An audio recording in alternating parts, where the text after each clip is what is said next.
They left a condolence card on her dashboard. Sorry for your loss. Enjoy your gas station. Her ex got the house, the savings, the lawyer. She got a rotting building with boarded windows, broken pumps, and raccoons in the fridge. Everyone laughed, but 3 years later, the same people were offering millions. Oil execs called. Security guards showed up. And one morning, she watched her ex-husband cry. As she signed a deal for $200 million, she never said a word. Just sent him the same card, this time with a check inside, and a note that said, "You lost." She was 12 the first time she saw her mother bite her own wrist. Just hard enough to leave a mark, not enough to bleed. Some people cry. Her mother swallowed pain like coins down a drain. Now 19 years later, Ivy sat alone in a borrowed car, the engine off, her child curled beneath a threadbare blanket in the back seat. The heater hadn't worked since Cleveland. Weeds swallowed the parking lot lines. Fog curled at the glass like a hand not quite brave enough to knock out the building ahead, slumped sideways. As if it were ashamed to still be standing, Ivy clicked. The key fob. Nothing. It was habit anyway. This was no place anyone came looking to steal. She stepped out, boots soft on broken asphalt, her own breath trailing like a ghost that didn't want to follow her inside. She paused at the door. Rust flaked the frame where the court-stamped envelope had once been taped. The wind nudged it, and it creaked like an old man's back. She opened it. The scent punched first. Mildew, paper rot, something sweet and wrong. A raccoon skittered. Somewhere deeper inside bowled now, like it knew the humans had stopped coming. She left the door open behind her. Heartbeat hook. The silence smelled like something that used to beg. She passed the hallway mirror. Cracked. Her reflection split across. 6 angles, none of them looked like someone you'd bet on. Her locket, the one she hadn't unclasped since the night she left Camden, caught the dying light. It was shaped like a rose. It hadn't held a photo in years. The living room still held the couch. Same stains, same sun-bleached patch where her father used to lay with a beer on his belly. She stared at the cushion. The indent was still there. She didn't sit. Her boots stuck a little on the kitchen tile. The fridge, unplugged and yellowing, was open. Raccoon paw prints trailed across the door, over the broken egg carton, up toward the lipsticked china cup left like a trophy on the edge of the sink. She knew that cup. Her mother only used it on days when things needed pretending. Upstairs, the master bedroom door resisted. She pushed harder. The floor moaned. A scarf hung on the bedpost, untouched by dust. Its silk was red, the same red her mother wore the last night she didn't come home. Thumbnail moment, a lipstick smear on porcelain. An empty crib beside a scarf that smelled like her. A soft sound behind the closet door. She opened it. Slow. Just clothes. Her father's shirts musty, untouched. One still smelled faintly of Marlboros and cedar. She touched it. Her hand trembled. That man had screened her into corners, but he taught her how to patch drywall. That man spent her birthday money on scratch-offs, but he showed up with bloodied knuckles the day a teacher called her trashy. People aren't ever just one thing. She slid open the drawer of the old dresser. Socks, a coin with a bullet hole through it. A torn receipt from a diner. In Vermont, her mother's shaky cursive on the back. Tell Ivy he doesn't know. The drawer stuck halfway. She crouched, angled her foam light. Nothing inside, but the wood beneath the drawer had tape residue. She slid her fingers. Underneath, heartbeat hook. What's meant to be hidden is often found by the ones most broken. Paper rectangle peeled free, yellowed, smelled faintly of peppermint and smoke. Folded in fourths, delicate from time. She opened it slowly. A map, hand-drawn, labeled in her mother's handwriting, coordinates. A red X. The attic. Behind her. The floorboards gave the quietest sigh. She stilled, turned. No one. Just the house settling, or something older than grief watching her from the walls. She pocketed the map, Flash of memory. Her mother, sweating through a coat, whispering, "Don't ever trust what someone leaves you. Trust what they hide." She climbed to the attic. Dust danced like gold in the flashlight beam.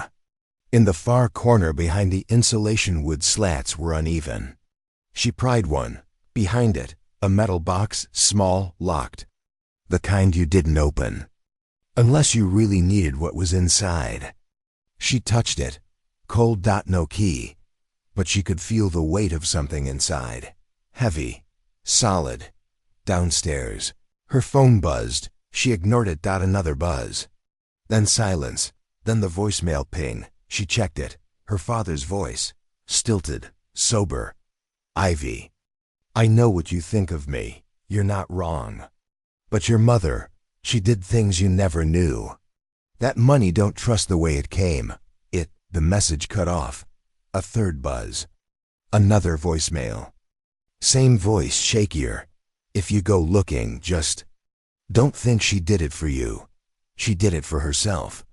We all break in different directions. I just broke louder." Antagonist depth. Even monsters bleed. Sometimes it just smells like whiskey. And regret. She put the phone down. It made a hollow clack against the windowsill. Wind moved the curtain, brushing her cheek like fingers too afraid to apologize. She didn't cry. She didn't speak. She walked back through the house, each room a museum of unspoken rules and ungrieved deaths. Every object dared her to remember. Back. In the car, her son's breath fogged the window. She pressed her forehead to the steering wheel. The locket pressed into her skin. She didn't open it. There was no picture inside. Just dust and the smell of old pennies. Retention spike line. But the map wasn't the only thing taped to the underside of that drawer. She checked again. Lower. A second slip of paper. Curled at the edge, stuck with brittle tape. Numbers. Bank routing. Offshore. And a name Ivy had never heard, but recognized anyway, because it was hers. Every word in her throat turned to ash. She reached into the glove box, pulled out the old Swiss Army knife her father gave her when she turned 13, in case the world ever gives you something you didn't ask for. She looked at the lockbox. The knife slipped into the seam like it had been waiting. Click. She opened it. A flash drive, a torn photo. Cash, bundles of it, crisp, sealed. And a note. Just 5 words. "Not everything dead is buried. CT a seed. If justice still matters, you'll want the next page." Her breath fogged the air again. Heartbeat hook. Some inherit money. Others inherit proof. She looked back at her son, still dreaming in the back seat. Then, at the house. The raccoon still owned it. She closed the car door, turned the engine, drove away without turning the headlights on. Final line, gut punch. And in her rear view, the porch light flickered once, like a wink from a ghost too proud to say goodbye. The last time Ivy saw her ex-husband cry, it wasn't at their divorce or his father's funeral. It was when he dropped his phone and cracked the screen. That's when she realized, some people only mourn what they paid for. Now she sat behind the wheel, engine idling low, her son's gummy dinosaur clutched in his small hand as he dozed beside her. The window fogged with their breath. Outside, the world looked cold enough to shatter. A sympathy card rested on the dashboard. She hadn't touched it. She didn't need to. The envelope was cream-colored, edges curled like someone had held it too long before deciding. It hadn't been there when they parked. She remembered laughter when she drove off from the courthouse. Not hers, her sister's too. The lawyer's lips twitched, and even the judge, stone-faced, had raised an eyebrow when he awarded him everything that still smelled like her. The house, the dog. The name. Only grief had changed custody. And now this card, appearing like a sick little wink from the past. Her son stirred. "What's that, Mama?" He whispered, pointing at it. "Nothing," she said too fast. He sat up, pressed his nose to the window. "Is it from Grandpa?" She didn't answer. Heartbeat hook. Some questions hang in the air longer than breath in winter. She reached for The envelope. Cold, damp at the corners. Her finger hesitated at the seam. She opened it. Inside, no note. Just a Hallmark sympathy card, blank, except for a tiny pressed flower taped to the inside crease. And beneath it, taped so deliberately, it hummed with meaning, a key. Brass, worn. Too clean to be old. Too familiar to be safe. Her stomach sank in that slow, familiar way it used to when her ex would call her sweetheart in front of strangers. She turned the key in her fingers. No tag, no hint. Not the apartment key. Not the mailbox. Not the storage unit she hadn't visited since the baby was born. Her hand started to tremble. Flash, her father, sitting on the porch, rubbing the coin between his fingers like he could wish something different into the world. If someone gives you a key with no lock, they're not giving you access. They're giving you a test. She glanced at her son. Stay here, she said gently. But, just for a minute. He nodded, dragging the dinosaur over his chest like a shield. She stepped out. The lot was half lit, the overhead bulbs buzzing like dying bees. She scanned the perimeter. Nothing new. Nothing obvious, but to the right of the stairwell, half buried in vines and frost, was a utility pump panel she'd never noticed. And the keyhole. Heartbeat hook. The key didn't fit any door in the building, but it did fit the pump panel outside. Her hands stung from the cold as she pushed the key in. Click, a clean turned dot inside, an old fuse box. And beneath it, a crumpled Ziploc bag. Inside, a USB stick. A folded photo. And a receipt torn neatly in half, time-stamped 3 days before her father died. She opened the photo first. Her father, her ex, and someone she didn't know. In front of the pump panel, her father was smiling. The other two weren't. The USB was scratched. The kind you only use once. A red sticker on the side. For Ivy in her mother's hand, her breath caught. Flash. Her mother's last voicemail. Don't trust what's inherited. Trust what's hidden.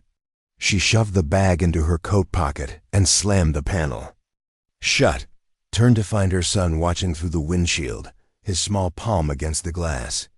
He looked so much like her father in that moment, it made her knees weak. She got in, pulled the door shut. He looked at her wide-eyed. Did it unlock a treasure? Not yet, she said, forcing a smile. He nodded solemnly. I think Grandpa's still watching. She blinked hard. Maybe. Retention spike line. But the photo hid something worse. A name scrawled on the back, hers, next to a dollar amount. She turned the ignition. The car coughed, then caught. Heat limped from the vents. Her eyes drifted to the card again. The flower. White. Oppressed. Alyssum, her mother's favorite. The same one that grew wild along the back fence of the old house before the fire. Before the silence, she touched the petals, paper thin, fragile, but not broken. Thumbnail moment. A sympathy flower with ash still trapped in the veins. Flashback. The night of the will reading. Her ex sitting smug in his suit. There's nothing left, he said. Your dad spent it all. But that smile had twitched. She'd seen it. The smallest glitch in his cruelty. A shadow of fear. He hadn't expected the lawyer to mention. Sealed envelope. He hadn't expected her father to leave something unread. And he sure as hell hadn't expected her to show up tonight. Antagonist. Depth. What he feared most wasn't losing. It was being found out by someone who once believed in him. She parked 2 blocks from the old branch office. The USB burned in her pocket like it had a heartbeat. She kissed her son's forehead, covered him with his dinosaur blanket. She walked into the 24-hour print and ship, like a ghost with an errand. The clerk didn't look up. She plugged in the USB. It auto-loaded a folder, 2 files, 1 audio. One titled, transfer_agreement_duplicate.pdf. She clicked play. Her father's voice, tired, rasping. If you're hearing this, Ivy, then someone finally got sloppy. That key they gave you isn't for a door, it's for a decision. I made mistakes, some. You saw, some I kept you from. But I didn't leave you nothing. I left you the truth. She covered her mouth with her hand. The file ended with a sound she hadn't heard in years. Her father's laugh, worn down. But real. CTA, if secrets can rot, imagine what they can do when unearthed. She printed the agreement. Read every line. It named her. It named the offshore account. It named her ex-husband. And it named her as the beneficiary of a $200 million insurance shell her father had helped build and bury. She stood in that fluorescent shop, shaking, while the world she thought had already ended crumbled again. This time in her favor. Heartbeat hook. Justice doesn't come softly. It arrives with proof and a pulse. She walked back to the car, hands stuffed deep in her coat. The wind cut cruel, but it couldn't touch what had shifted inside her. Her son was still asleep. The card was still on the dash. She picked it up, stared at the pressed flower, held it to her nose. It didn't smell like anything, but somehow it still made her cry. Final line. Gut punch. And in the silence between sobs, she heard it, the faintest echo of a laugh that once taught her how to lie. When she was 7, Ivy watched her father solder a wire with steady hands while the rest of the house shook with shouting. He wore no gloves, just a cigarette between his lips and that old scar under his chin catching the light. The trick, he'd said, is keeping your heat in one place. Now she stood in a room that hadn't been touched since he died. Her breath caught on the dust. The office stank of dry rot and glue, and something older like secrets left to spoil. Fluorescent lights buzzed overhead but didn't flicker. They were too tired for drama. The wall to her left was boarded over. 6 nails. Uneven spacing. Recent. Her fingers ran across the grain. One nail bent sideways like someone had rushed it. She pulled her father's old Swiss Army knife from her coat pocket, same one he gave her, the year he forgot her birthday.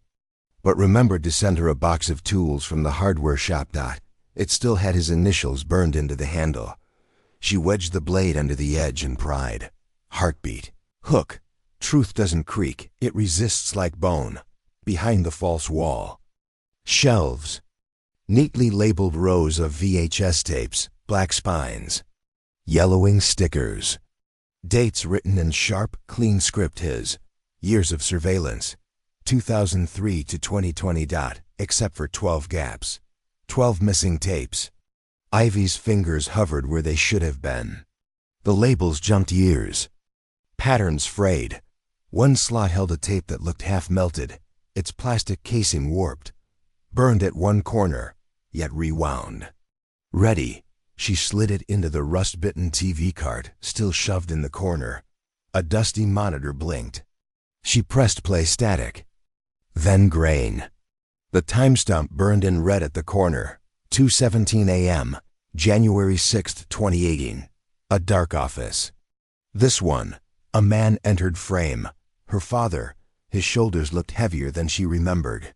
Slower. He didn't look like a thief. He didn't steal anything. He placed something on the desk. An envelope. Turned toward the shelf. Pause. Then he said a single word. Marrowfield. And from the left side of the frame, a shadow moved. Heartbeat. Hook. He wasn't alone. A second figure stepped into view, gloved hand. Gun raised. Ivy froze. The figure said nothing. Neither did her father. No shouting. No panic. Just silence that pressed into the room like smoke. She stared, studied the stillness. Then she saw it. Her father looked at the camera, not with fear, with purpose. He knew he was being recorded. He wanted her to see this. The figure stepped forward. The barrel of the gun shook just slightly, not a killer. A warning. Then, the screen cut to static. Retention spike line. But the man with the gun wore her ex-husband's watch. Ivy staggered back. Her hands gripped the edge of the table.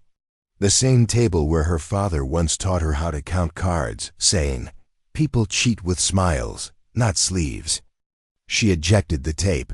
The envelope her father left in the footage. It had been placed here. Right on this table. She opened the drawers. Papers. Dust. A receipt from a liquor store in Marrowfield. Same year, same week. She turned it over. One word. In her father's handwriting. Cover. She searched the drawer's underside. Felt something taped. Her fingers closed around it. A key. Old. Flat-edged. Etched with a name she didn't recognize. CDA. Seed. If justice still matters, you'll want the next page. She tucked the key into her locket, next to the folded photo from the last chapter. The locket felt heavier now, like it remembered things she didn't yet know. Thumbnail moment. Father's locket filled with everything he couldn't say out loud. The locket was hers now, not jewelry, not comfort. Just evidence. She stood, her knees trembling. The 12 missing tapes screamed louder than the one she found. She stepped out of the room. The hallway light flickered. The silence felt staged. She passed the stairwell, paused. Then turned back and opened the breaker box. Inside, a flash drive. Taped to the metal. Labeled with her name. She pocketed it. Heartbeat hook. Some stories leave trails in places no one thinks to look, like fuse boxes and father's lies. Down the hall. The back door creaked open. Cold wind. She stepped into it. The parking lot sat under moonlight like a waiting mouth. Her car was where she left it. Her son asleep in the back seat, dreaming, unbothered, as if nothing beneath his life was shifting. She climbed into the car. The air smelled like old plastic and peanut butter crackers. She didn't start the engine. Instead, she replayed the tape. In her mind, her father's voice, the way he said Marrowfield. Not like a place, like a sentence. Flashback. She once found a letter in her parents' attic, never mailed. Addressed to a man named Finch. Inside, one line, if I disappear. It starts there. And then the memory unraveled. Her ex's sudden trip that week. The folder he wouldn't let her touch. The way he joked about her father always filming everything, like a freak. She looked out the window. Saw her reflection, small, but not. Broken. Just smaller than the truth she was holding. Antagonist depth. What scared him wasn't losing her. It was her finally looking in the places he never thought she'd go. She touched the scar on her wrist. Faint, old. A mark from the night. She threw a glass at the wall, and it came back to bite. She never told anyone why. He'd said something she didn't forget. Your dad didn't leave you a legacy. He left you a cleanup job. But maybe that wasn't true. Maybe he left her something harder, something bigger. Final line. Gut punch. And back in the office, on the paused screen, her father's eyes still stared straight into the lens, as if waiting for her to finally see him. In college, Ivy once spent an entire weekend cataloging ammonite fossils under a fluorescent lamp that buzzed like it had a secret. Her professor told her, geology's not about dirt. It's about time, pressure, proof that the earth remembers everything it buries. Now 20 feet from the old boundary fence, that memory rose like steam. She crouched in the frostbitten grass while her son traced spirals in the dust with a stick. Behind her, Alex knelt beside a small auger, rig rusted, borrowed, probably stolen. He still wore the same jacket from school, sleeves fraying, elbows patched with duct tape. He was thinner now, more brittle. They hadn't spoken in 8 years. Not since she left his car in the rain and never looked back. But she knew one thing about Alex Finch. He'd never stopped being curious. That made him dangerous. And useful. He handed her a sample jar, mid-layers chalk, but below that? She squinted at the sediment. Tiny glittering flecks swam in the dull grain. Hydrocarbons, he said. And something else. Not normal. Could be rare earths. Maybe more. Oil? She asked. More than oil. Heartbeat hook. It wasn't just what the ground held. It was who had tried to keep it quiet. Alex stood, brushing off his hands. This land used to be worthless, he said. But now? It's a gold vein no one staked. No company records. No federal registry. You're sitting on something. Big. She stared across the field. To the casual eye, it was just dirt. A sagging fence. One dead tree. But the deed now folded inside her coat. Pocket said otherwise. It was dated 2 weeks before her father died. And the signature had bled slightly from water damage, as if someone had cried too close to the ink. Flashback. Her father at the kitchen table. The night he wouldn't meet her eyes. You'll understand when the ground shifts, he'd said. And she'd thought he meant metaphor. She didn't laugh now. Alex wiped his mouth with his sleeve. You should walk away. I can't. He looked at her, not cruelly. Just tired, you. Think they're gonna let you keep this? You think your ex won't come crawling once he finds out? She didn't answer. Just pressed her thumb over the locket at her chest, feeling the shape of the key hidden inside. Retention spike line. But the key wasn't for a door. It was for leverage. Ivy, Alex said softly. This kind of find it changes people, or reveals them. Your dad knew. That's why he did what he did. She turned to him. What do you mean? He hesitated. Then sighed. I notarized that deed. Silence cracked between them like ice on glass. You're not a lawyer. No, he said. But my uncle was. He helped me fake the stamp. She stepped back. He died 3 days later, he said. Fire. In his office. They said it was faulty wiring, but my uncle? He didn't smoke. He didn't leave space heaters on. The world turned quiet. Even her son stopped drawing. Heartbeat hook. The ground didn't just hold oil. It held evidence. She swallowed hard. Why are you telling me this now? Because you're the only one who ever believed I was more than what they called me, he said. And because I've been scared for 8 years that someone was going to show up at my door and ask what I stamped. He looked down at the jar of sediment. You didn't just inherit land, Ivy. You inherited the last lie your father buried. Flashback. Her father, sliding a matchbook across the table. Just because something burns doesn't mean it's gone. She walked to the fence line. The soil here was darker, looser. She knelt, scooped a handful. Held it to her nose. It smelled like copper and something sweet. Almost synthetic. She stood and walked back. You still have your lab access? Alex nodded. Run it. He stared at her. Why? Because someone's going to try to erase this, again. CTA seed. If justice still matters, you'll want. The next page.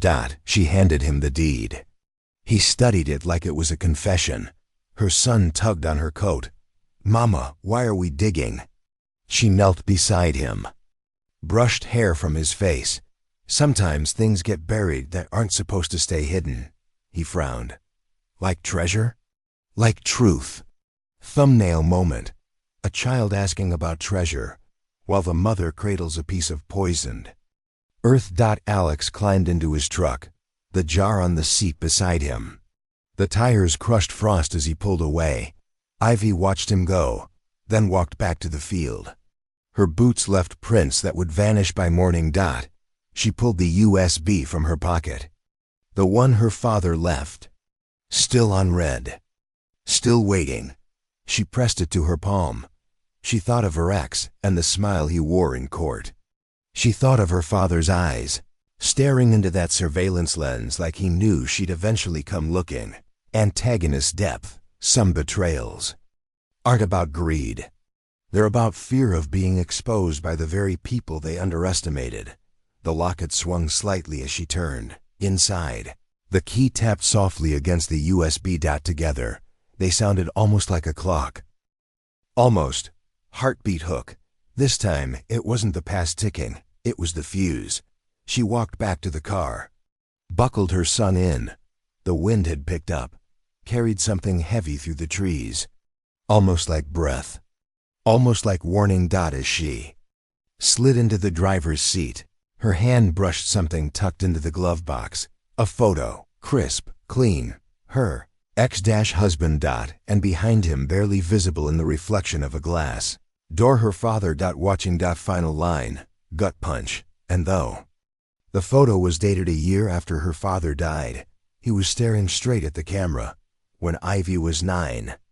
A man came to the door holding a clipboard and smiling like he already knew the answer. He offered her father money for a piece of rusted equipment out back. Her father shut the door before he finished the sentence, then stood in the hallway for an hour, staring at nothing. That night, Ivy learned, it's not always what someone offers, it's how fast they offer it. Now, 20 years later, she stood at the edge of the same dirt lot, coat zipped to her throat, watching another stranger approach. The man stepped from a rented black SUV, pinstripe suit. No coat, not sweating. Just dry, like he was from somewhere without weather. His shoes stayed clean in the gravel dot. He walked with that peculiar kind of calm, like someone told him everything already belonged to him. And now it was just a matter of collection. Double quotes, Miss Aldridge. Her hand found the locket at her chest before. Her mouth could form a reply. I represent an investment group, he said, handing her a crisp card. No logo, just a number. We're interested in the land. No signs, she said. No ads. No offers listed.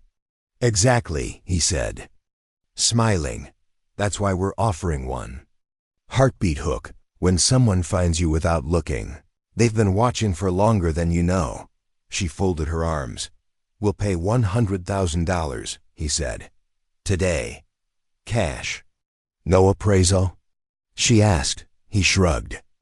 As if even mentioning worth made the land less valuable. We believe in paying for discretion, he said. Quick deals, no paperwork that needs to resurface. She felt her son watching from the car.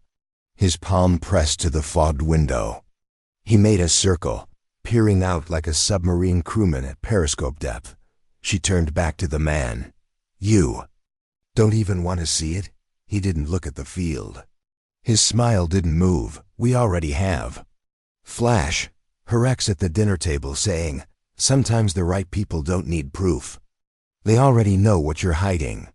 Ivy took a slow breath. I'm not interested. A pause. The man tilted his head, not surprised. Just disappointed that she was wasting time pretending she had options. That's a mistake, he said. This place has complications. She narrowed her eyes. So do I. For the first time, the man blinked. Just once. Then he nodded and walked away, vanishing into the SUV like smoke being sucked back into a pipe, retention spike line. But the tire didn't go flat by accident. She heard the hiss before she turned. Back tire slashed, not punctured. Cut clean, down to the tread. The SUV was gone. Her breath caught in her throat. She walked around the car. The driver's side same story. Her son stared at her through the glass.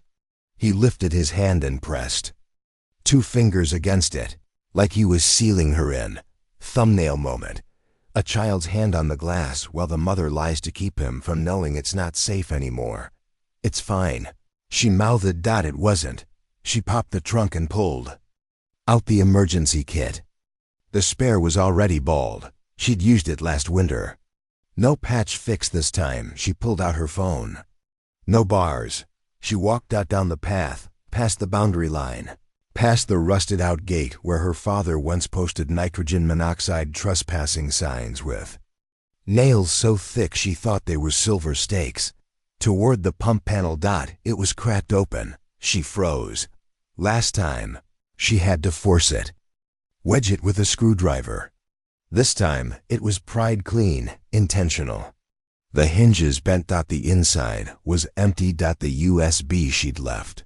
The sediment jar, even the burned photo gone. Only thing left was a crumpled gum wrapper. Her hands started shaking. Heartbeat hook. They didn't want to take what was valuable. They wanted her to know they'd already seen it. Flashback. Her father, pacing late at night, muttering to himself, a good deal always comes with something you forgot to ask. She walked back to the car. Her son was asleep now. Curled like a comma, the dinosaur plush under his arm. She slid into the seat. Closed the door. Her hand found the locket again. Inside, the key. Still there. But even it felt colder. She thought of the man's eyes. How they hadn't moved when she said no. Like he was already counting down to the next offer, or the next warning. Antagonist depth. Not every villain wants to win. Some just want proof they're still the one pulling the strings. She checked the glove box. The photo was gone too. But in its place a matchbook. No. Branding. One strike used. The other's still there. The inside flap read, Marrowfield remembers. Her father's phrase. Used to say it when something resurfaced, an old debt, an unburied mistake. She closed her eyes. Behind her lids, she saw the oil well again. Buried, untapped. Waiting. She opened them, looked at her reflection in the cracked side mirror. Her face older than yesterday. Her breath fogged the glass. Final line. Gut punch. And in the fog, another fingerprint bloomed, one too large to be her son's. In the summer of 1998, Ivy watched her father wash grease from his hands at a gas station outside Boone. His knuckles were raw, cracked like dry earth, but he scrubbed it until the blood ran clean. Places can't lie, he muttered to himself. But people can bury truth under them. She hadn't understood then.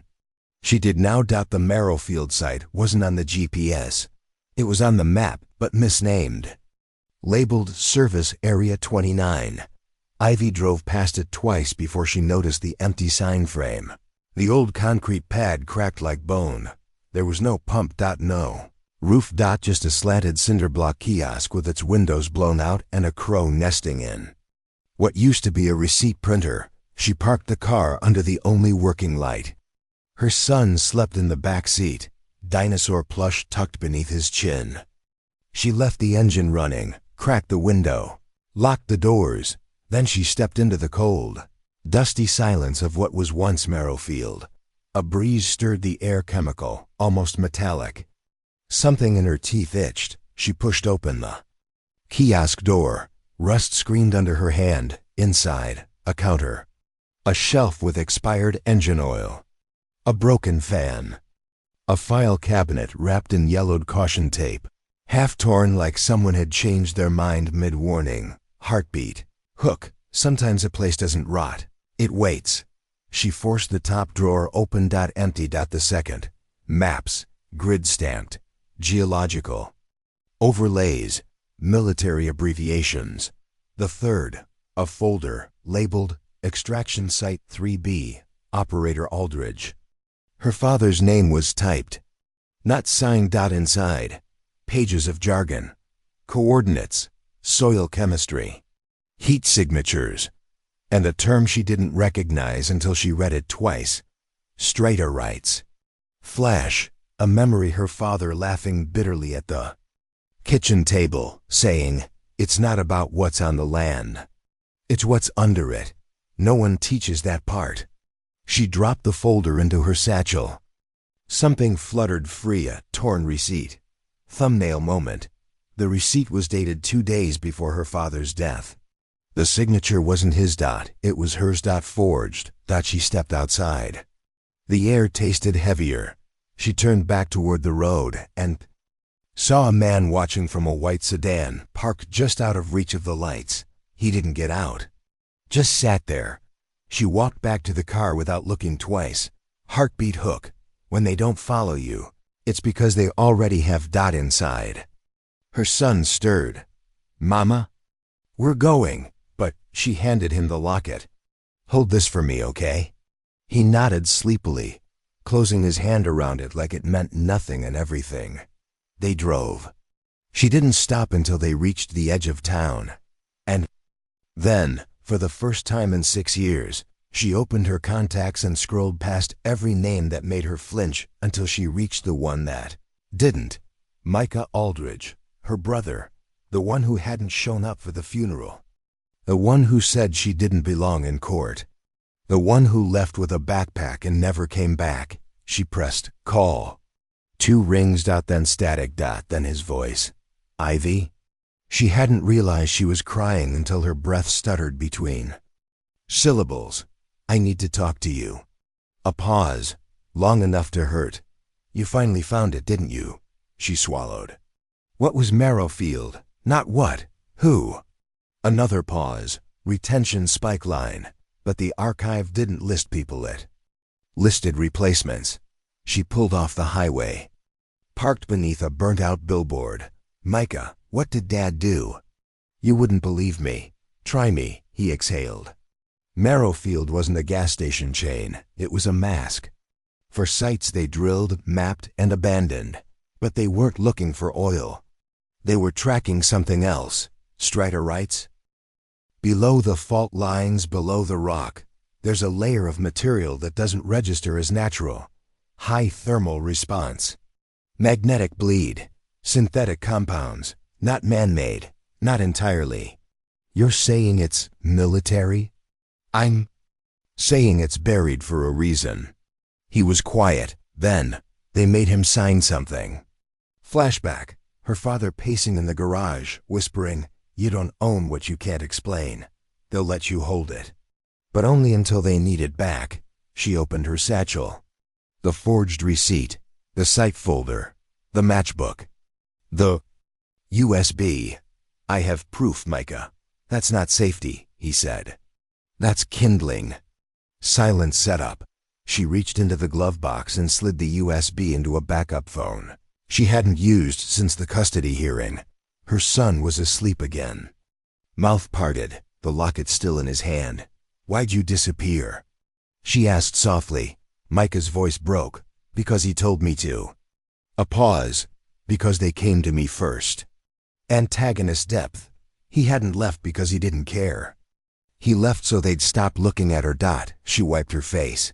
What do I do? Tell no one. And don't go back to the field. She hung up. Turned off the phone. Heartbeat hook. Truth doesn't save you. It marks you. The wind rattled the edge of the billboard. She stepped out, stared up at it. No message, but on the back, spray painted in red, Marrowfield never closed. She climbed back into the car, checked the back seat. Her son's hand was still around the locket, but now the latch was open, and the key was gone. Final line. Gut punch. And in his other hand, clenched tight like a secret, was a folded note that hadn't been there before. When he was 3, her son asked if ghosts had shadows. Ivy had said no, without thinking. But the way he'd nodded slow, knowing left her with a quiet unease that never quite settled. Now he was 6. And he'd started whispering to corners. Just dreams, she told herself. Stress. Moving around too much. But then one night, sitting in the back seat while she filled out forms by flashlight, he tapped the window and said, Mama, he's back. She glanced up. Just moonlight pooling near the pump panel. Crickets, nothing else. Who? She asked, forcing warmth into her voice. The man with the black fingers, he said. Her spine tensed. Where? He pointed to the dirt, near the metal box they'd found pried open 2 weeks ago. He says he used to work here. Her pen stilled. What does he want? He said you need the rest of the map. Heartbeat hook.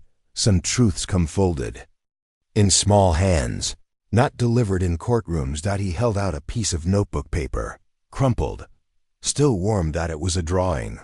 A near-perfect replica of the hand-drawn map her father had left in the envelope months ago. The one Ivy had never shown him. Down to the red X. She felt something shift inside her. Not panic. Not fear. Recognition. The drawing showed a different location than the pump panel. 20 feet east, beneath a slab of cracked concrete she used to think was just the old septic plate. She kissed her son's forehead, heart pounding. Stay here, she whispered. I will, he said. He said not to go alone. She looked back at him. But he was already staring out the window again, toward the dark. Thumbnail moment. A child in the back seat whispering to shadows. While his mother digs up the dead, she took the shovel. From the trunk, the air was dry, still. The moon high and white as bone. She walked toward the slab, every step louder than it should have been.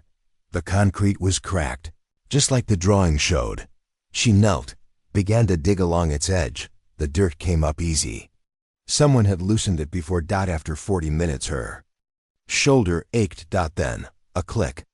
The spade hit metal, heartbeat hook. She hadn't buried this. But someone had buried it for her. She cleared the edges with her hands. A safe, gray, small, bolted into a rusted steel frame below the surface. No keypad. Just a keyhole. She reached for her locket. Opened it.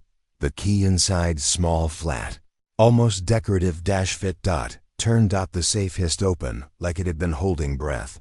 Inside, 8 flash drives, labeled only with dates, and 1 small cassette recorder, black and old, with a torn label. She pressed play. At first silence.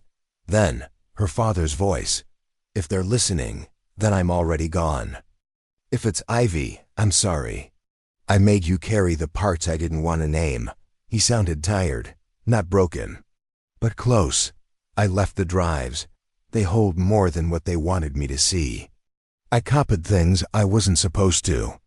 About the site, about what's beneath, about the people. Pause. They used Marrowfield as a lid, but they couldn't stop the heat. His breath rattled. And Ivy, if they find this, they'll find you. Static buzzed. Then one more line. Forgive. Your brother. He only ran because I asked him to. Retention spike line. But the voice didn't end with goodbye. It ended with a code she hadn't heard since childhood. She rewound. Played it again. The last line. A series of numbers. Her old locker code, from school. The one she used when Micah would leave her notes. Hidden messages in chocolate bar wrappers. She stared at the recorder, breath shallow. What was inside those drives? What was worth dying for? What made her father lie to her while leaving behind breadcrumbs in a child's code? She gathered the drives, slipped them into her bag, pocketed the recorder. Turned toward the car, and froze. Her son was outside the car. Now. Standing near the edge of the field. Still. Silent. Barefoot. The car door was still shut. She sprinted to him, grabbed his shoulders. What are you doing? I was listening, he whispered. To what? He looked at her wide-eyed. He said not to trust the woman in the red car. Her blood chilled. No one knew about the woman. The one who followed her twice this week. Never close enough to confront, just close enough to be seen. How do you know that? He told me. She didn't ask who.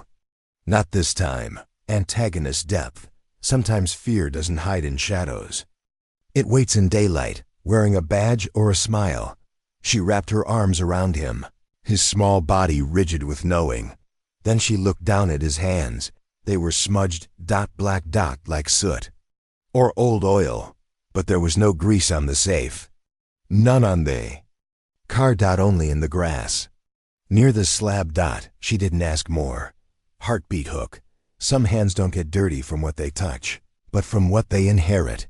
They drove to the edge of town and stopped beneath the floodlight of a diner that never closed. She plugged one of the drives into her backup phone. Password required. She tried the locker. Code. It opened. Inside, surveillance footage, timetables, personnel files, her father's face, her ex-husband's signature. Her brother's name, and a scanned photo of her dated a year before she found the deed. She closed the screen, eyes burning. CTA. Seed. If justice still matters. You'll want the next page. She leaned back, watched her son sleep, head tilted, locket still clutched in his palm. She reached to brush his hair and froze. In his other hand, barely visible in the folds of his sleeve, was a new note, folded in half. Old paper. Different handwriting. She opened it slowly. Final line. Gut punch, and in uneven, trembling ink, it read, "You're not alone in this. Don't let them move the body." The courtroom wasn't grand. The ceiling tiles bowed in the corners. The clock on the wall ticked too loud, like it was bored. Ivy sat at the worn wooden table with her hands folded, thumb brushing the edge of her scar, like it still itched when she was being watched. Her son sat quietly in the back row beside the court liaison, drawing. Crayon lines bent into spirals. The locket she'd given him earlier swung from his neck like a weight that didn't yet mean anything. Across from her, her ex smiled like he was already forgiven. He wore a navy tie, same one from their wedding. A detail small enough to be deliberate. Just enough to stain the memory. Heartbeat hook. Some people don't want custody. They want control that looks legal. He leaned in toward his lawyer, whispered. Something that made her nod. Then he looked at Ivy and winked. Her stomach turned. Not from fear, not anymore, from recognition. That same wink he gave when he'd lie about just one beer, or explain away bruises on the inside of her arm, like, you bruise easy, baby. She adjusted the USB around her neck. The flash drive. Inside had felt warm all morning. Maybe that was just her blood catching up to the moment. The bailiff called it to order. The judge, old and careful-eyed, sat like someone who'd seen too many people pretend to cry. Her ex's lawyer stood. Your Honor, my client is requesting full custodial rights, citing erratic behavior, delusional fixation on conspiracy theories, and concerns for the minor child's safety. She said it slow, measured, like someone asking for a glass of water, not someone trying to erase a mother. Ivy said nothing. The judge looked at her. Double quotes, Ms. Aldridge. Do you have a response? She stood, clicked the USB into the court laptop like a key into a vault. On the screen, the waveform loaded first. Then, her father's voice. If they're listening, I'm already dead. A murmur rippled through the room. The voice was steady, familiar, worn. She let it play.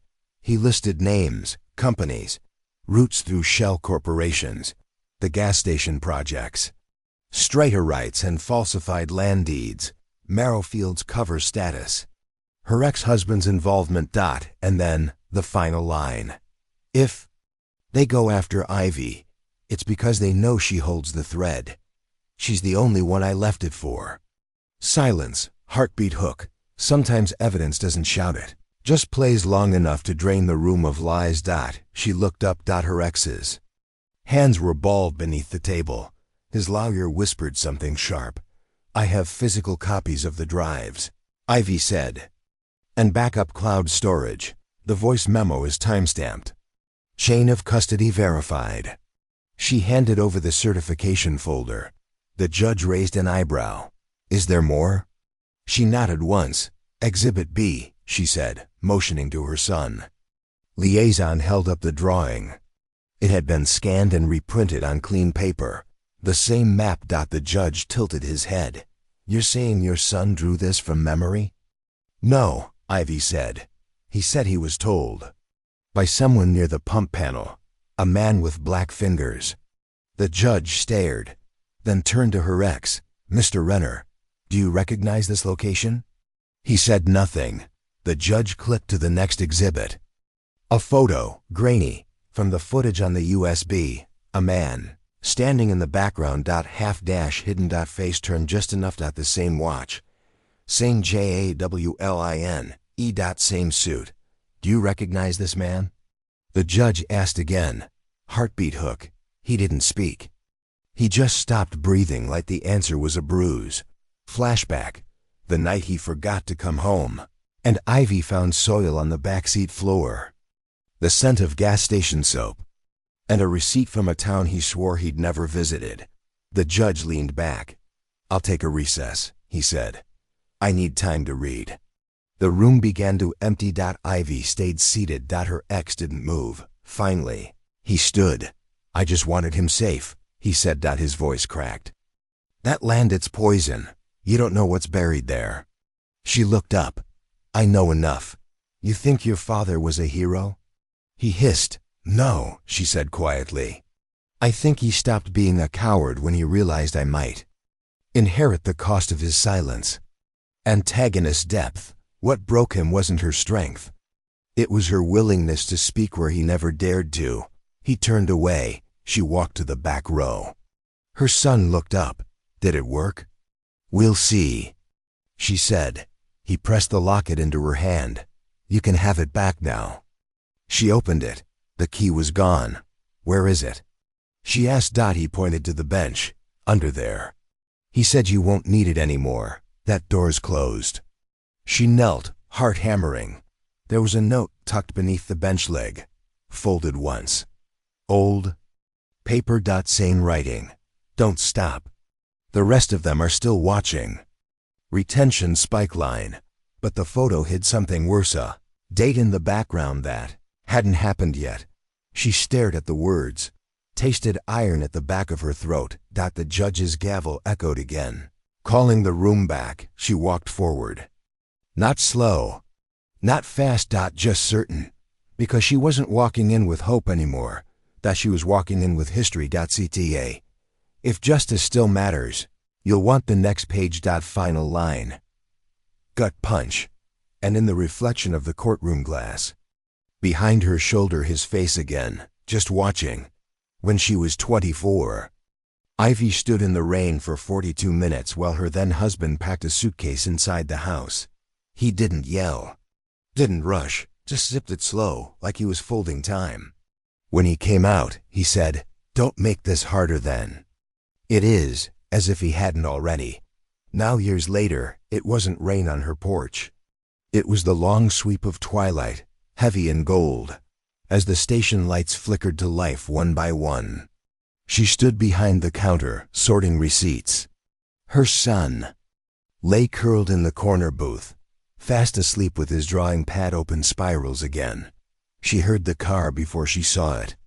The gravel didn't crunch. It collapsed under him, uneven, like the weight of the thing wasn't just metal. Then the headlights went off and he didn't get out, not at first. Heartbeat hook. The drunk ones don't knock. They remember where. They used to have keys. He opened the door eventually. Stumbled forward in boots too new for someone who didn't have a job. His suit jacket was wrinkled, the tie gone. His face sagged beneath eyes she barely remembered, except in court. Except in mirrors, when she'd try to guess how long it'd take to forgive a face like his. He stopped halfway up the path. One hand on the hood of her old truck, like he needed it to stay upright. Then he started crying. Not loud. Not dramatic. Like someone who ran out of stories to tell himself. She didn't move. He didn't look up. "I messed it up," he said. She didn't reply. "I thought if I could bury it.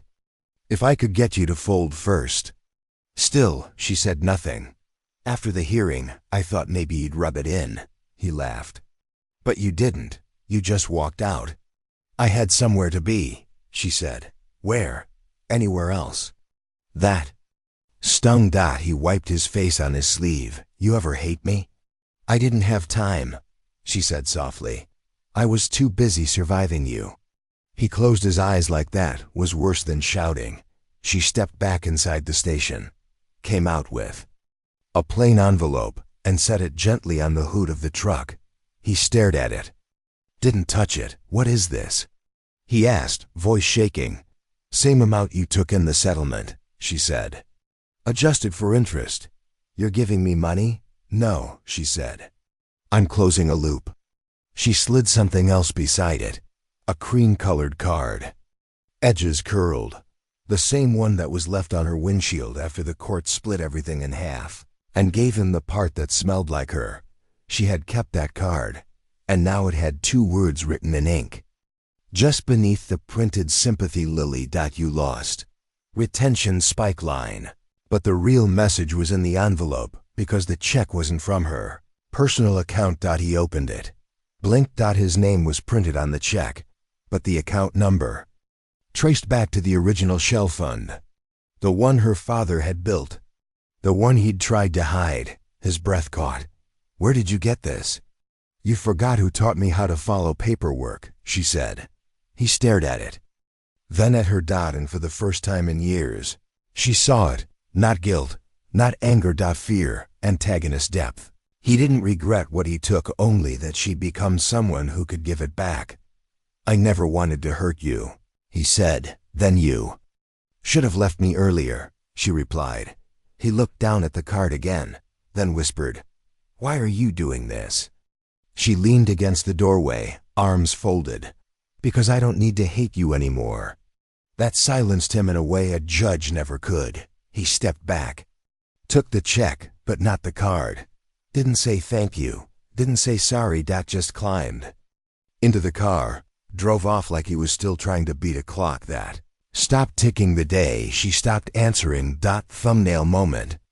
The card stayed on the hood, fluttering in the wind like a white flag nobody meant to raise.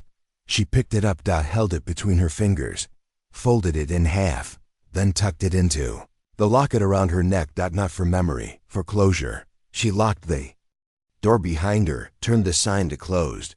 Her son stirred. "Mama?" She brushed his hair back. "Go back to sleep." "Was that Daddy?" "Yes." "What did he want?" "To be forgiven. Did you?" She didn't answer. Heartbeat hook. Some forgiveness is too sacred to hand out for free. She checked the cameras, reviewed the feed. His car had lingered at the edge of the lot 10 minutes before she even saw him. Watching. She fast-forwarded. At minute 3, the screen glitched. Just for a second, but long enough to flash something in the corner. A shape. A man. Not her ex. Not moving, just standing near the pump. Panel. Like always, CTA seed. "If justice still matters, you'll want the next page." Final line. Gut punch.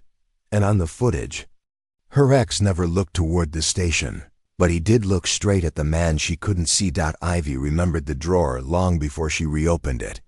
She remembered the sound it made, low, dragging, like someone clearing their throat after holding back a truth too long. She remembered the way her father used to stand at it, elbow resting on the edge, head down as if waiting for a sentence. And she remembered the first time he told her to leave it be. "Some things don't need finding, Ivy," he'd said, when she was 13. "They need forgetting. But not tonight, not anymore." The station was quiet. Her son slept in the cot behind the cooler, a flashlight still humming beside his chest, casting the same dim halo her father used to leave on overnight shifts.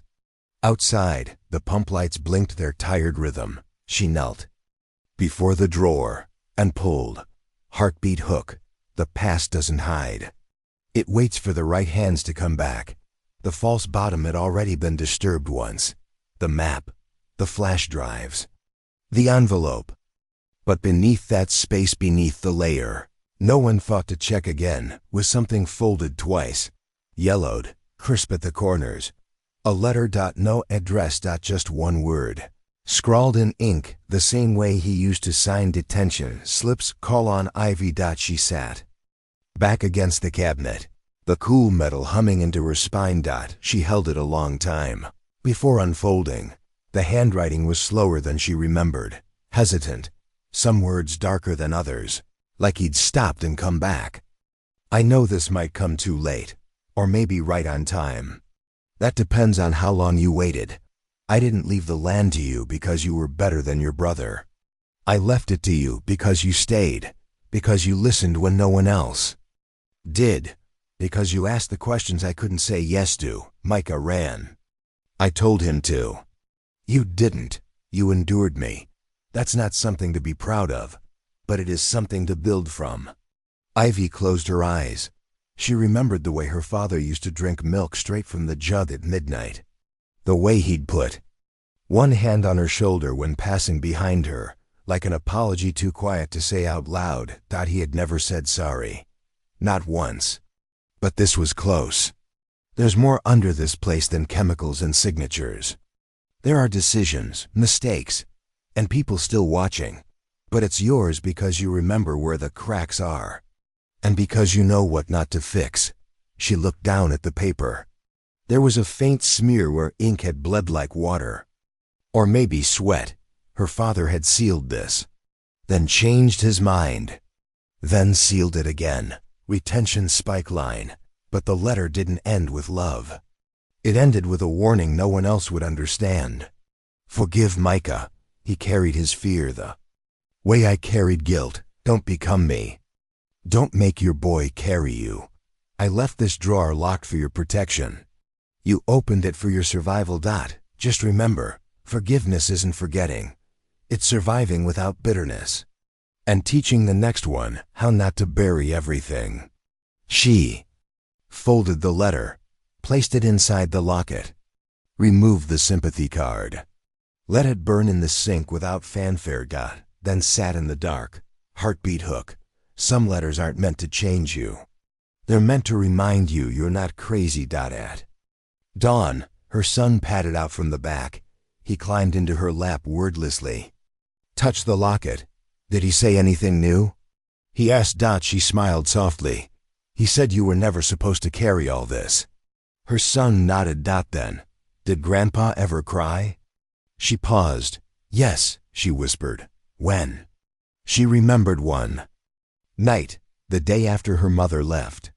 He'd stood in the driveway, didn't say a word. Just pressed his forehead to the hood of the car and let it happen. Once, she said. That was all she needed to say. He leaned into her. I think he's okay now, he murmured. I hope so, she said. But more than that, I hope you stay okay. She rose, brushed the ash from the sink, placed the drawer back into place. Silent setup.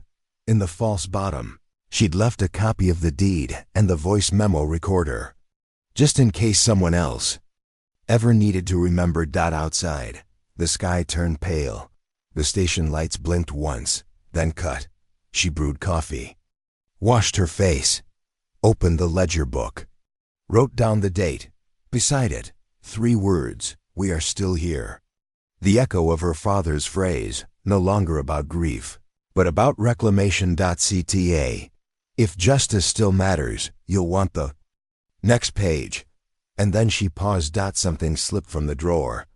A photograph. Old. Not one she remembered. It showed her, age 16, asleep at the counter. Her father behind her, caught in reflection through the glass watching. Guarding. Final line. Gut punch. And in the photo's corner, scrawled in the same quiet ink, because you waited. When Ivy was 10, she used to sign her name on the fogged window of her father's pickup, just to see it disappear. She liked the way it vanished. Back then, being invisible felt safer than being known. Now she sat in a glass tower 40 stories up, in a room so white it hummed. The table was oak, but lacquered so thick it looked like ice. Around her sat 5 men in suits, 2 attorneys, 1 woman from compliance, and her son cross-legged in a corner with crayons and a juice box, drawing with serious focus. She didn't touch the pen yet. Whenever you're ready, Ms. Aldridge, someone said. Polite, crisp, wearing his smile. Like a badge, she nodded but didn't move. Her hands stayed folded in her lap. The contract was thick, indexed, embossed with gold leaf at the corners like it wanted to be holy. A $200 million offer to acquire the land beneath the old Marrowfield site, including rights, retroactive, patents, and mineral extractions for 70 years. 70 years. Her son would be older than she was now before the ink dried on the last dollar. Heartbeat. Hook. They spoke in future tense. But it was her past they were buying. She flipped to the final page. All it needed was her name. She looked down at the line. Printed above it, Ivy Renner. Her stomach clenched. She hadn't used that name in almost a year. Not since the custody trial. Not since she watched her ex-husband turn the courtroom into a performance and her silence into suspicion. I'm sorry, she said, eyes still on the page. There's an error. The compliance woman blinked. We double verified the name. For legal continuity. It's not mine, Ivy said. She opened her bag and pulled out her locket, unclasped it. Removed the photo inside, the one she'd tucked from her father's final drawer. The one with her name scrawled in his hand.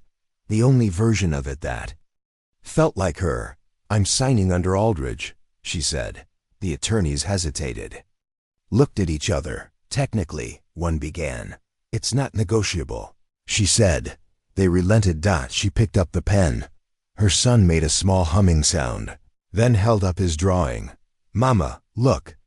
She turned. It was a map again.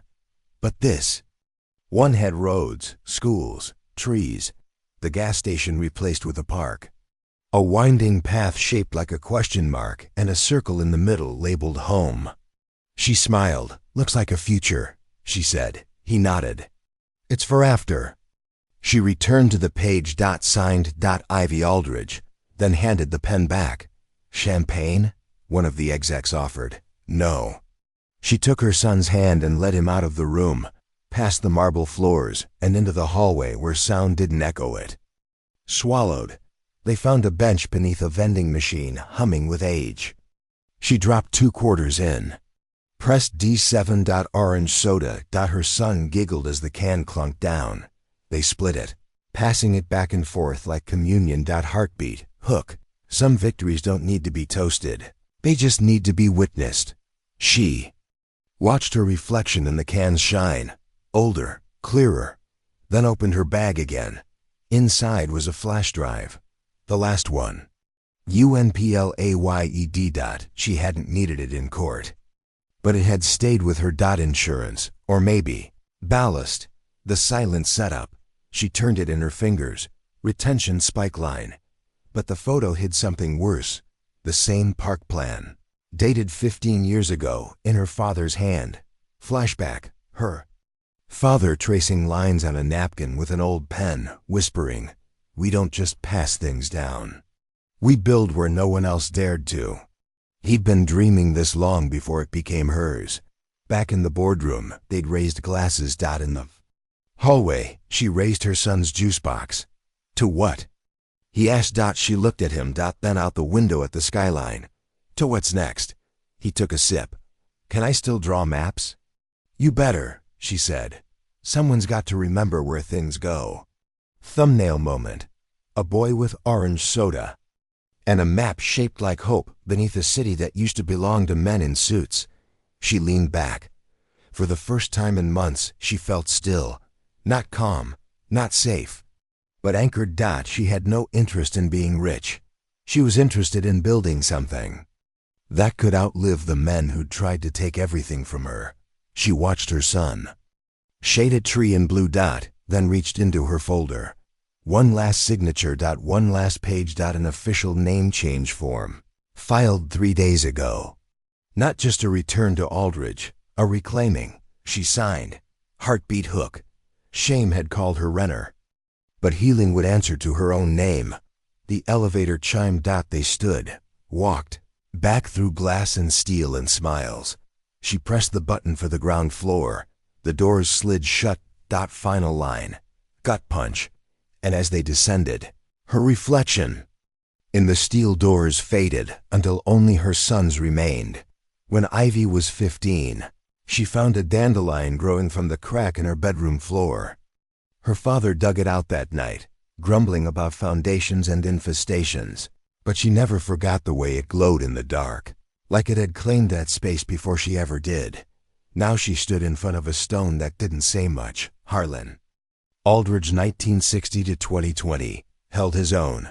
That was all. No beloved. No remembered. No peace. Just a sentence that sounded more like a fight than a farewell. Her son waited beside the car, respectful in a way she hadn't taught him, just absorbed. Micah stood to her right, hands in his pockets, saying nothing. There wasn't much to say. The dirt was settled. The roots were already working beneath it. Ivy knelt and placed the locket at the base of the stone. Not buried, just rested. The clasp was open. The photo of her sleeping at the counter still inside. Her father behind her, in reflection. She didn't cry. She reached into her coat and pulled a tin of seeds, wildflowers, perennials, native to this soil. Ones that didn't beg for permission to bloom. She scattered them slow. Heartbeat. Hook. Some things grow because they were told not to. The breeze picked up. Not soft, not kind. It didn't need to be. Micah crouched beside her, his shoulder just barely touching hers. "You think he meant it?" he asked. "The land?" she said. "Or the silence?" He gave a half smile. "Either." She didn't answer. Instead, she stood. They crossed the cemetery without looking back. Next stop was her mother's. No stone, just a small marker near the edge, in the shadow of a pine that had split in two from lightning years ago. Her mother had hated silence, loved color, drank wine from teacups and wore lipstick even on bad days. Ivy pulled a tube from her pocket. Plum red. Same brand her mother used to smear on china when she thought no one was watching. She uncapped it, drew a quiet arc across the wood grain. A soft half-smile. She could almost hear her mother's voice. No one gets to erase you unless you let them. Thumbnail moment. Lipstick on a grave. A daughter writing memory in color no one can wash off. Back in the car, her son was drawing again. Maps, always maps, but this one had trees with roots drawn like veins. Each path led to a flower. He held it up. "I want to plant mine," he said. "Where?" He pointed out the window as they pulled onto the old gas lot. The place didn't smell like oil anymore. Just heat and dry grass. The panels had been stripped. The concrete cracked open by design, part of the redevelopment. Ivy had signed off on every line. The safe had been removed. The old pump closed off with concrete caps, but weeds had come back first. Yellow bursts, purple thistle, green reclaiming what metal once tried to own. They stepped out together. Micah walked a few paces behind. Not out of shame, just memory. The three of them knelt. Her son dug with his hands. Ivy poured the last of the seed tin into the holes. Micah set a small black stone over each mound. No names.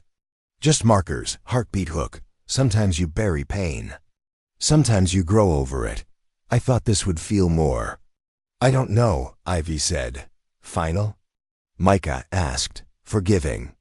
He nodded. "Maybe it's not forgiveness. Maybe it's just making space." They stood. She brushed dirt from her knees, then looked out over the field. She imagined benches, a small playground, a water spout where the pump used to be, and flowers that didn't ask to bloom, just did.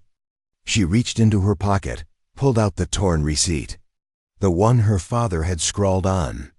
"Tell Ivy he doesn't know." She read it again.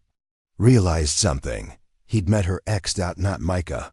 He'd met the man who thought her silence was surrender. Who took the house, the name, the dog, and still lost everything worth keeping. She folded the receipt once more, tucked it beneath a rock near the flower bed. Micah wandered back to the car. Her son tugged her hand. "Mama," he whispered. "Does the land remember us?" She knelt beside him, touched his chest. "It remembers what we plant." He looked up, serious. "Even the bad?" She took a long breath.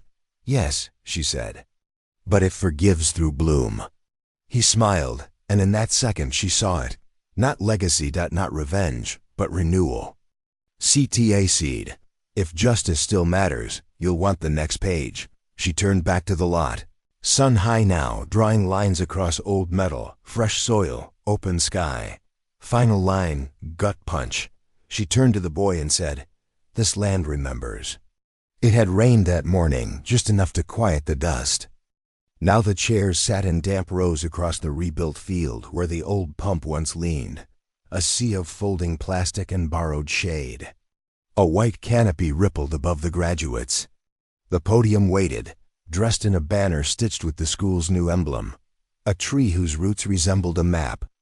Ivy sat near the back, not out of shame, out of habit. She never liked to block anyone's view. Beside her, a woman from the foundation leaned in and whispered, "Your son's speech is last," he insisted. Ivy nodded. Her fingers brushed the edge of the program folded in her lap. On the front, the list of names.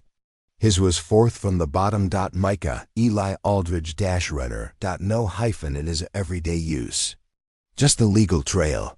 He stepped onto the stage slow and tall, the way her father used to when climbing the steps of their porch. He wasn't a boy anymore, but he wasn't entirely a man either, not yet. There was a softness to his shoulders that hadn't been replaced by burden. Just posture. He adjusted the mic and waited. Heartbeat hook. Some silences are louder than applause. He didn't look at her. Not right away. Instead, he looked at the back row, then the field, then the rebuilt pump. Now a water fountain where kids lined up earlier with paper cups and clean hands. He smiled. "Good evening," he said. The mic cracked faintly beneath his voice.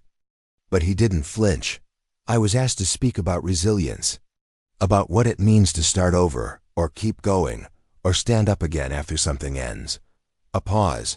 He glanced at her, just once. Then down at the page in his hand. "But I don't think resilience is about standing up. I think it's about staying. About waiting long enough for the storm to pass and choosing not to leave the wreckage."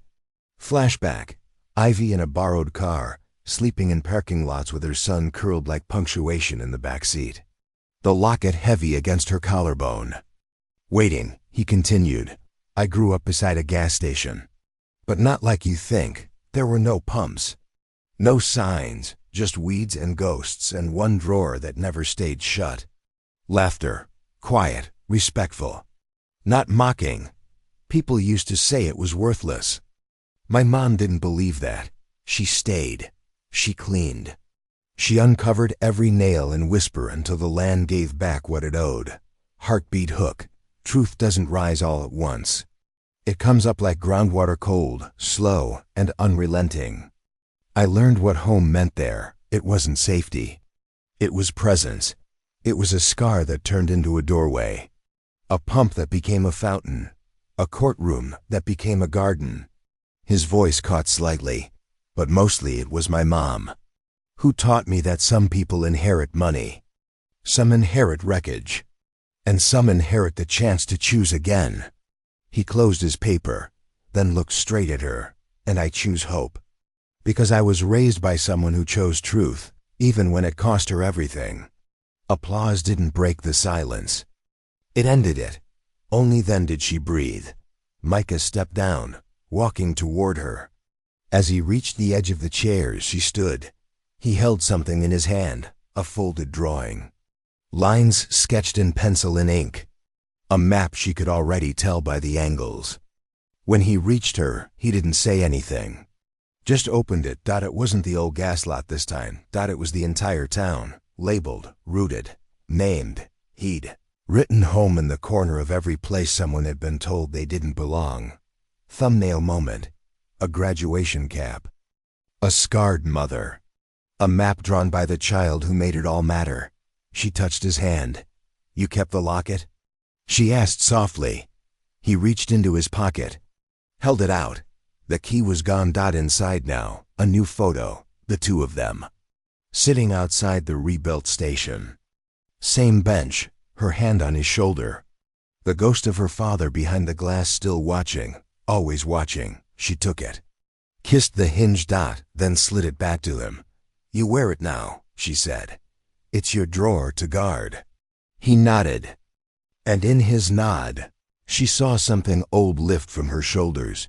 She turned toward the rebuilt field, toward the place where weeds had once claimed the cracks, and now wildflowers bloomed in patterns no one planned. Her hand brushed the folded receipt. Still in her coat, the one her father wrote on, the one she never burned.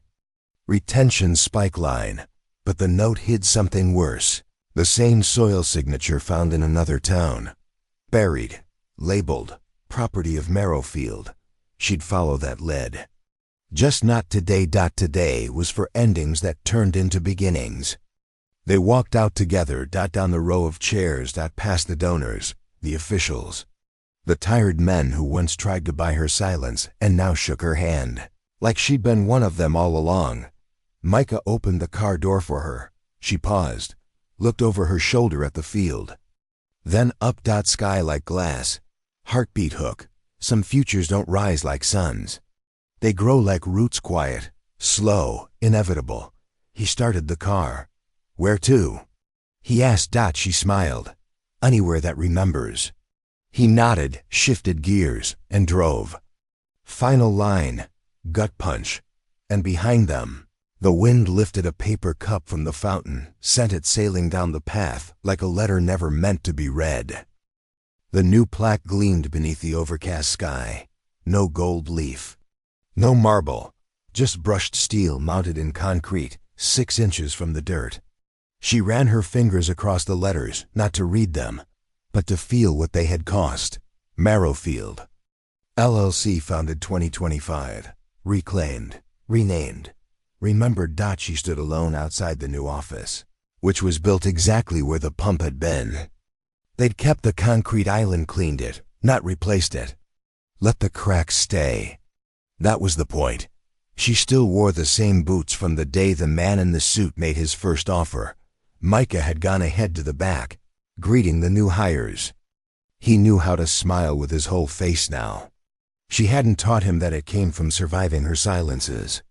Some gifts are shaped like bruises. Inside, the air smelled like cedar and ink. New desks, clean lines, no frame degrees. Just one wall of 12 blank shelves for the tapes, heartbeat, hook. She never stopped wondering what was on the missing 12. The ones they'd found, she digitized them. Encrypted, backed up twice. Some were already with the journalist in D.C. The rest were locked in a drawer. Not because she didn't trust the world, but because she understood its appetite. She took a breath. The kind you take before turning on a light in a room that used to hurt. Then opened the drawer. There, beside the old torn receipt her father had scribbled Marrowfield on for the first time, sat a new item, a USB drive. Not one of hers. It was wrapped in wax paper, bound with a red thread military issue. Like something slid under a door by someone who couldn't stay long. No name. No note. But her hand trembled as she touched it. Retention spike line. But the drive hid something worse. A folder titled Contingency, Brother. She didn't plug it in, not yet. Instead, she crossed the room, unpinned the locket from her coat, and placed it on the center shelf. The necklace gleamed in the quiet. Once, it had held a photo, then a key, then a question. Now it held nothing. It didn't need to. She turned toward the window just as a shadow passed. Her brother, late, not looking her in the eye. But he'd shown up. That had to mean something. And in his hands an old clipboard. The one from the station, back before the fire, with the margin notes in their father's handwriting, all in red. He handed it to her without a word. She nodded, didn't thank him, didn't cry, but she noticed his scar fainter now, running just under the collarbone where the shotgun shrapnel hit him after the bad deal went south. Where he'd lied, where he bled. She didn't hate him anymore. That didn't mean she forgot. CTA, if justice still matters, you'll want the next page. They stood in silence for a moment longer, until the buzz of the boardroom intercom broke. A meeting. Investors, stakeholders. She walked past the echo of her father's boots, sat at the head of the table. They asked what her title should be. She didn't answer right away. She just opened the torn envelope, the one he'd never mailed. The one that began, to the one who stayed. She didn't read it again. She'd memorized every line. Instead, she picked up the pen and signed the quarterly report. Not with her married name. Not even with the one on her license, but the name she'd first scribbled in Sharpie on the station fridge when she was 12. The name they could never sell. Gut punch ending. She signed it, Ivy Renner. Then placed the pen down like it was a match she chose not to light.